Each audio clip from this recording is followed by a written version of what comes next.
Good evening, Tier 2. We're going to pick up where we left off last week on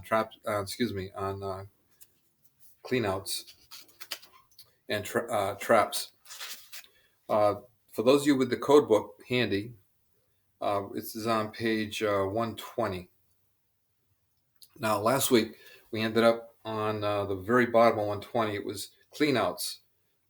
If you go in any kind of turn greater than 45 degrees on the horizontal, you need a clean out.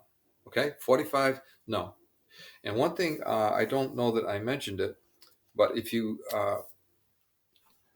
are extending more than 50 feet, you need to clean out on the horizontal one. Now, in a private home, 50 feet is a long way. That doesn't usually come into play. It could, but it usually does not. So if you're running more than 50 feet and you're dealing with a pipe that's 4 inch or less, which of course is every home, then you need to clean out. Where this would come into play is in a mill.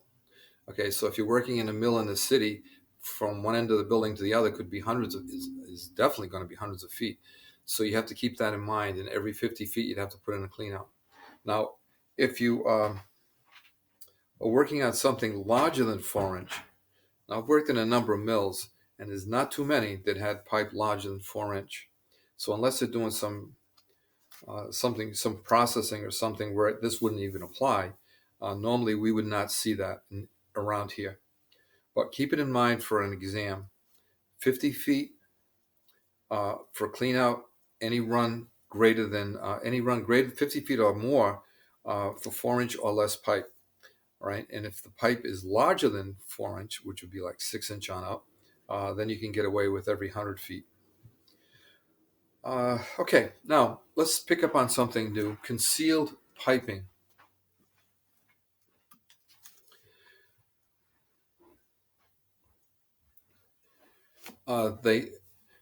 You should have cleanouts provided for concealed piping when you can. You should also have cleanouts at the base of all stacks. All right, now if you've worked in the city, you'll notice that many of the old houses have cast iron, and we'll say a 4 inch pipe just goes straight into the floor, no cleanouts. All right, now you don't have to cut one in. That's not your job. But if you're working on it, let's say the stack had failed and it was a split. I think you all, those of you who do a lot of remodeling and repairs, have seen this. It'll split vertically, like it'll be a split almost. Well, actually, you could probably stick your finger into it. And sometimes it doesn't even leak that bad. The water just stays inside the pipe. But obviously, between sewer gas and other problems, and water eventually will splash out, you should replace it. If you do, when you put the new piece of pipe in, which would probably be no hub with some clamps, I would recommend putting a dandy clean out down near the floor, just like you would in a new house. Okay. Also, I'm going to mention this now because I don't think I've mentioned it before. If you go into a basement of an older house or even a newer house, and you're there to do, we'll say, a water heater, and you see something that's hazardous, but it's got nothing to do with what you're working on. So let's say you see a stack that has a terrible split in it, and there's some water and even sewage coming out and landing on the floor. Now, if this is a rental property, a 3-family in the city, I'm thinking of with a dirt floor, for example, nobody goes down there, or very few people go down in that basement. And unless there's a problem, the landlord's not going to be checking it out either. So as long as everything seems to be working okay. So what you should do is to tell the owner uh, that this really should be taken care of. You have a safety, a health problem, and leave it up to them. Because what's going to happen is, if the inspector comes over and sees your water heater, if it's obvious, clearly the inspector is going to see it and might come down kind of hard on the owner. But if the owner voluntarily does it, you make life a lot easier. So if you see a problem, it's nothing to do with you. Notify the owner of the property. Now, there is a passage in this book in the administration section in the beginning, and it says that the owner of the property is responsible for anything in the house or the building. And what I've heard is that some inspectors would want the plumber to fix a problem, and then you're on your own to get the money for something that you were not hired for. So that made it clear that that's not your job. You're there to do whatever you were hired to do, and that's it.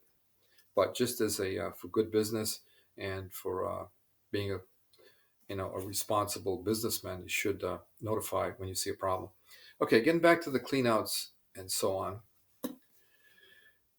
Uh, the concealed piping. I said to put it where you can, but you should like take the clean out and flush with the wall or the floor. Example, a floor clean out like the one we did on the sketch. You always have that 4-inch clean out come up flush with the floor. Or if you're in a town where they want it raised above the floor so nobody's using it for a floor drain, then raise it above the floor and ask. If you're in a town that you never worked in, ask about the policy there about cleanouts. And also, you could have a town where they want you to put one of those recessed covers in. It looks like an upside down cover. You have to use a special wrench to get it out so nobody will trip on the cleanout cover itself. Even if you're flush with the floor, the cleanout cover will be raised up about 1.5 inches. Again, ask. Now, this one here, inaccessible stack cleanouts. They mentioned 18 inches of crawl space. I would highlight that. I got it highlighted in yellow and I circled it in red. This is the minimum height of a crawl space that is considered accessible. Right now, if your boss wants you to slide in under a crawl space that's maybe 16 or 17 inches to do something, and you pull out your tape and you measure it, I suspect he's not going to want to hear about this 18 inches. But keep it in mind, that is a number that you should know, right? So anything you do, like clean outs and whatever, if it's less than 18 inches, you're not required to put a clean out because it's not considered accessible. And if anybody here has been, I think I asked this question this year one time, if you've ever been in a situation where you got trapped and how you kind of flip out and what's the word? If you're really claustrophobic and you're sliding in and all of a sudden you're trapped between the ground and we'll say the floor joist, which it's happened to me. It happened in my own house, trying to put some insulation under a sunroom. It's very scary, especially if you're alone. And it only happened to me one other time, and there was somebody there, but he was like weighed over 300 pounds. Obviously, he wasn't coming to my help. He wasn't going to help me out. So keep an eye on that. And if there's a question, if it's your job, should I put a clean out here or not? Ask the inspector. Tell him, look, it's about 16 inches, 17 inches. You want a clean out. He might just say, nah, forget it. But if he says, yeah, well, do me a favor, he said, put one in or something like that. If an inspector asks you nicely like that, always take care of it, right? Because it might even be the same job where you need a favor, right? A little bit of slack. And this is a good way to help yourself. And if he wants to clean out and it's a judgment call, leave it up to him. Okay, now they call, instead of putting a clean out in, they call the term here in lieu of. It's another way of saying in place of a clean out. This one here is a little iffy. You could tell the inspector that you're going to use a clean out, a water closet for clean out. Now think about that.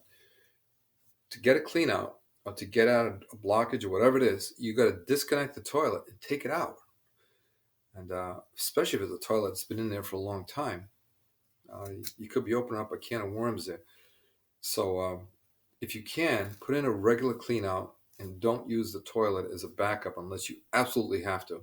But once in a while, if you're doing something on a slab, you can use the water closet. Again, I would ask the inspector about this one before you went ahead and said that's the clean out, meaning the water closet itself. Also, you can have a clean out outside the building. Very rare, but it does happen. You can like put it out in the garden, the clean out, if you can't get it inside the house. And they're talking about 5 feet from the foundation wall, which is very generous.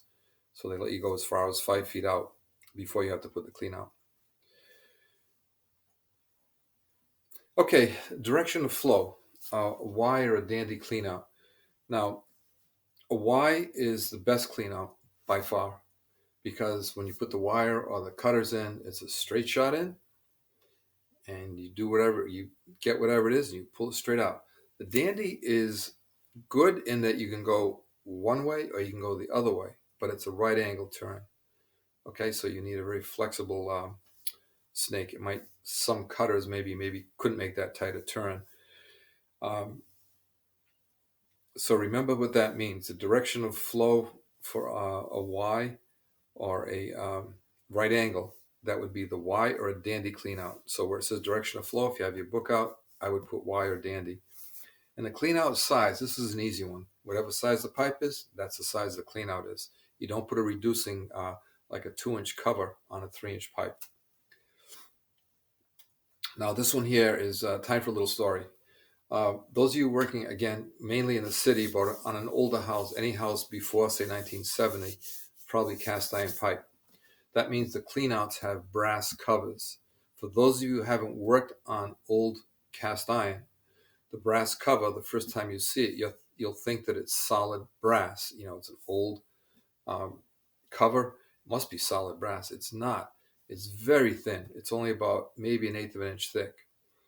If you put an 18, maybe not an 18, we'll say a 2-foot wrench on it, and you think you're going to take that clean out cover off that hasn't been off in 50 years or more, 60 years, um, chances are it's not going to happen. You can try heating it up and maybe putting some liquid wrench on it, although I don't think that's going to work. But some of the pipe dope from years ago, it worked very well, but it was like once it hardened up, it was like some kind of epoxy. It just didn't let go. And if you put a 2-foot wrench on, it's happened to me more than once, and I'm sure it's happened to some of you guys, or it will, and you really lay on that wrench, what's going to happen is the clean out is just going to tear itself apart. You're going to take that nut right off, and then you have what's left is a hole, a jagged hole where that clean out plug was, you know, where you put your wrench. Now what do you do? Okay, so what you do is you get your sawzall out and you cut slots in that what's left of the clean out, right? Try not to trash the threads on the clean out itself, right? So you cut down what's left of the clean out cover, cut it down, and get your pliers or your channel locks or your vice grips, and work a piece out. Once you get one piece out, you can just start cutting it like pie shape, and the pieces come out pretty easy. It's brass; it'll come out pretty easy, and you'll be surprised how thin it is. Okay, so that's how you get out of that problem. But if you can help it, try not to take that clean out cover off, and if you do, be aware that you're probably going to have to cut it out, what's left when it breaks off. Okay, clean out size, we've talked about that. Full size, whatever size the pipe is, that's what size the clean out is. Clean out clearances, this one's a little, you got to take a look at this one and read it slowly. This would be coming down the wall and then like going into the basement, and you make that first 45 up high, and as you come down at an angle and you put the other 45, not a 45, excuse me, that's where you put your Y. The clean out cover is going to be within 6 inches of the wall. It's going to be tight. Okay, that's not legal. Obviously, if you're too close to the wall, you aren't getting a snake in there. It's not going to happen. So the code recognizes that, and they tell you, let's start with the small pipe first, which is the second one. 12-inch cleanup, 12-inch clearance. And what I did is off to the right of this paragraph, under 2, I put 2-inch and small. So your 2-inch and your 1.5-inch lines should be at least a foot off the wall to the clean out. So, you know, a foot, small snake, you could do that. Now, if you got a bigger pipe, 3-inch on up, snakes are bigger, they're not as flexible, so they want you to go 18 inches, right, before you put a clean out, right? Whether it's a Y or a dandy, right? I didn't mention that. A Y or a dandy, it's got to be at least 18 inches off the wall. So if it's a dandy cover, 18. If it's a Y, the end of the Y has to be also 18. Okay, so remember that. Highlight it, circle it, do whatever you have to do because it's something that pops up. Okay, the clean out equivalent. I got ahead of myself. I mentioned this before. This is the clean out equivalent down here. If you have, they mentioned a fixture trap that incorporates the union. Okay, that in other words, sometimes you have like a trap where you got the two unions on it. You can drop it down and you put your snake in there. Okay, as long as the snake obviously doesn't go up the vent, you're good. The other one would be a fixture with an integral trap. This is a, remember what this is. And what I did is next to it, well, I knew this one, put WC for water closet. A water closet has an integral or integral trap. It means, it's a word that means built in. You can't see it. It's part of the fixture. It's one of the few that we deal with that has a built-in trap. Bidet's not like that. Of course, our sinks aren't like that. Offhand, I think that's about the only one we have in a house. All right, so if it's got a built-in trap, you can take it out. Like I said before, you can take the toilet out, do your thing with the snake, put it back, and that's a lot of work. So it is legal, though. Okay, and they mentioned connections to cleanouts prohibited. Uh, Now, again, those of you who do remodeling repairs will see this, and you probably, I'm sure you've already seen this. You have a job where you had the Y going out the wall, just like the sketch we did, except it's probably in cast iron. And somebody came along and wanted to hook up a clothes washer. Now, they can't hook it up legally because you have to put it up so high, it couldn't pump that high. So what they do is they take the clean out off, melt it out, right? Don't try to take that cover off. Melt the whole clean out, right? If it's lead and oakum, right? Put it aside. And then get a, we'll say a 4x2 cast iron Y, uh, with the hubs, and caulk it in with the clean out cover at the end of it. So now you have a branch coming off, and you can use that for a drum trap. Um, Not legal. The other way to do it is to you're not supposed to do that. That's like taking it out and putting something on there that shouldn't be there. And it's definitely illegal. Or worse, and I think this is what they're getting at, is to take off the clean out, and like I said, instead of putting a Y in there with a clean out on the end, skip the Y. Just reduce it down to the size of the drum trap. It's so ridiculous. Put a drum trap in. Now you got two problems. One, it's not vented, right? The drum trap has no vent at all. Even though it's a drum trap, it's still not vented. And the other is there is no clean out. The main clean out to the city sewer or the septic is gone because you just used that opening for something else, right? Uh, okay. Now,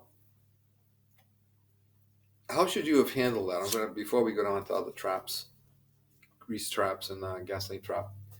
If you have a house, a new house with a septic system, I've run into this a number of times, but I think I mentioned this in passing in when we went live. Remember, you can have a laundry. You could recommend this to the owner. You can have a laundry sink in the basement. Let's say they don't want to do anything fancy, no bathroom down there, no sewage ejector. What you can do is get a laundry sink, and then you have this pump.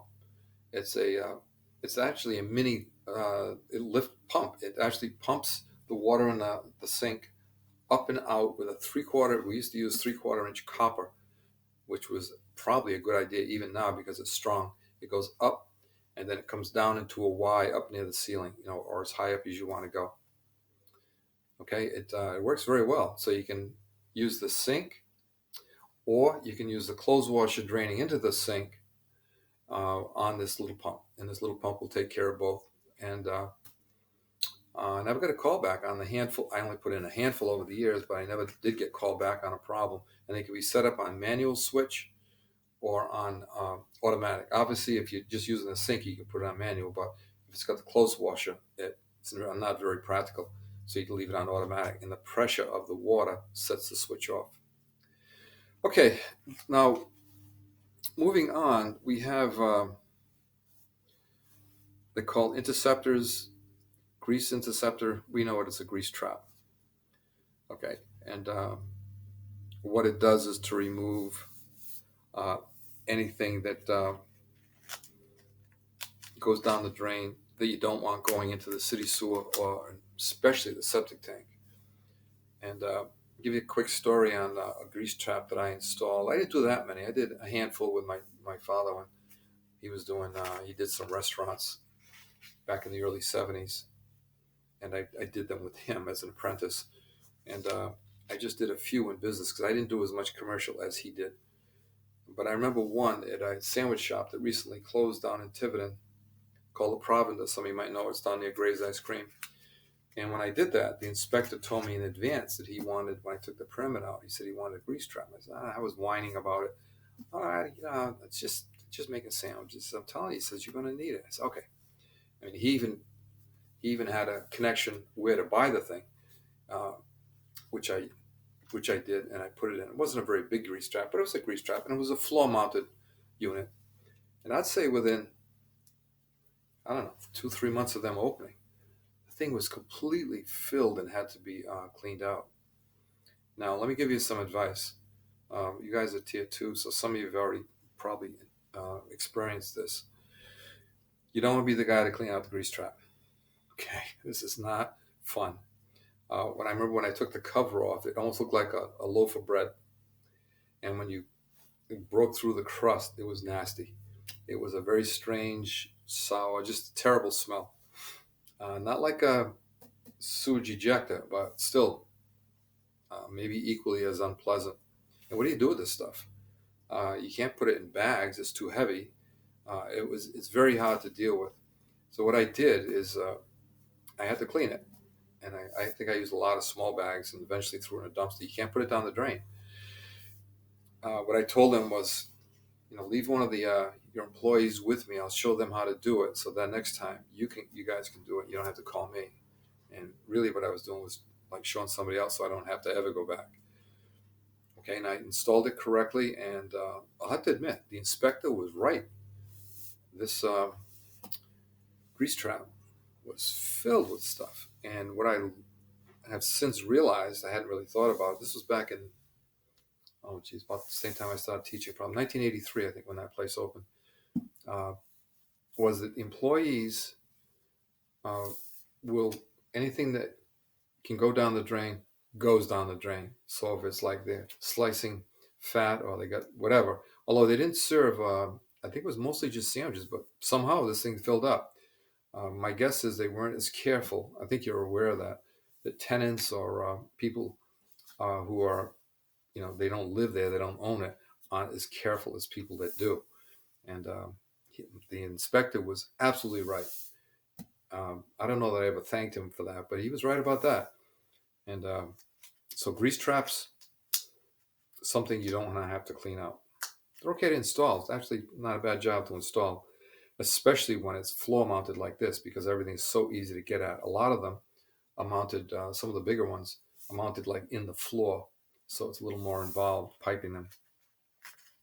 And if you have your code book on page 123, it does mention where they're required. And there are places where you would expect. I'll just list them real quickly: restaurants, cafeterias, hotels, hospitals, factories, clubs, bars where food is prepared and served. Okay. And then I think they mention where you don't need it, which is pretty much uh, any residential setting, private home, condo, um, apartment building, anything like that where it's privately owned. Uh, okay, what I found was you would have, for those of you who haven't done it, let's say you had a commercial sink. I'll just make it a one bay sink, and you come across here, and oh, take that back. It goes into the tank, grease trap right here, like so. And inside here, It might have a series of steps that go down, or might have plates.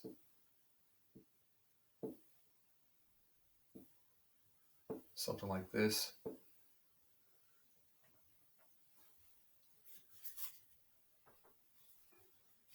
And over here,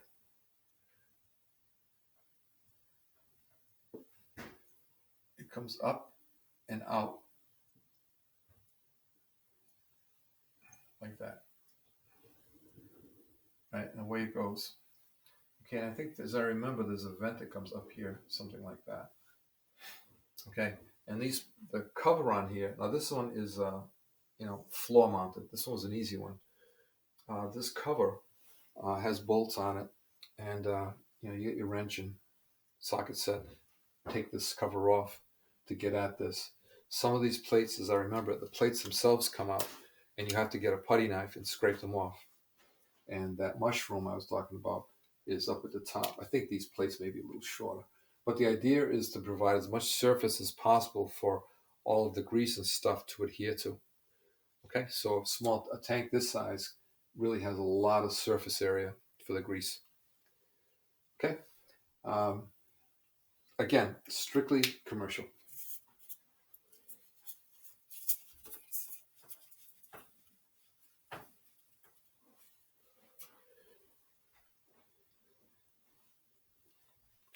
Also, you don't want a disposal to tie into the grease trap. Okay, uh, well, we're talking about food waste grinder, what we call disposal, is usually inch and a half. Uh, Commercial is 2 inch, so keep that in mind. And a lot of times the commercial ones have feet, because they're so heavy. They have feet that go down to the floor of the cabinet, or the floor of the underneath the floor itself if there's no cabinet. And they also have a water supply. Right, so when you turn the disposal on, it has its own water supply to take all the waste and get it down the drain. Okay, you don't put that into a septic tank. I mean, commercial, not a grease trap. Excuse me. Okay, now this one here is a capacity. Is something that we don't usually get involved with. This is strictly a book question, which of course you're responsible for because it's in the book. Capacity: installed grease trap and interceptor shall have a grease retention capacity of not less than 2 pounds of grease for every gallon per minute flow. So let's say that your sink has a flow rate of 3 gallons a minute. That would be 6 pound capacity. Now, we absolutely don't design grease traps, right? We're not paid for it, right? Not a good idea. Stay away from it. But the code does want you to know that. And they do mention a flow control device and a vent, which I showed you, that small vent. And it mentions here that the water cooled version of these things is is prohibited. And then they mention where they're not required, which I said residential. Pretty much where people live, they're not required. Now, if people live in the same building as some other type of use, that's different. The residential side is separate and falls under the rules as a private home and not the rest of the building. And the maintenance, this one here I would highlight, page 124. This is the maintenance I was telling you about, like when you spot a problem. The maintenance of grease traps, or anything else for that matter, it says here by the owner. Okay, so the maintenance of the grease trap is not your responsibility. Once you install it, they're working, they're satisfied that it's working properly.